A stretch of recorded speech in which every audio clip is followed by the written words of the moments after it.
Today, there are around 12,000 nuclear warheads somewhere on Earth. That's 12,000. 12,000. That's enough firepower to level every sizable city on the planet several times over. The world used to have way more, like more than triple that during the Cold War. Almost every one of these nuclear warheads today is in the hands of two countries, the US and Russia. But in total, there are 9 countries that possess these destructive bombs. And one of these countries doesn't admit that they have nuclear weapons, but they do. And America's nukes aren't just in America. They're scattered all over the world.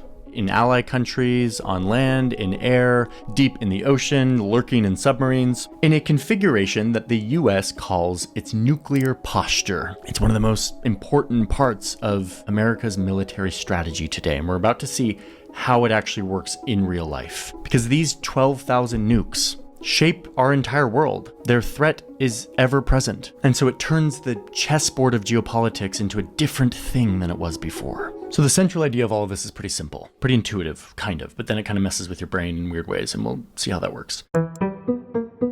You've got these two big empires. They're rivals. They're competing with each other, as big countries do and have always done, and maybe someday they won't, but they do for now. If there's no nukes in this equation, history has taught us that these two big empires will fight each other. Over land, over influence, over resources, over honor, over who knows. They will fight each other. That always has happened. Like, that is the central thread of humanity, is big, powerful entities will fight each other. And in recent centuries, it's gotten really destructive. Like, think of Europe and Asia in the 1940s. Countries are fighting because there's a chance that one of them can win. Okay, now after 1945, put nukes on the board and watch what happens. This new weapon that could inflict damage of the kind that we just never before imagined in human history. Now, if these two empires get into a war with each other, they both know that it will escalate.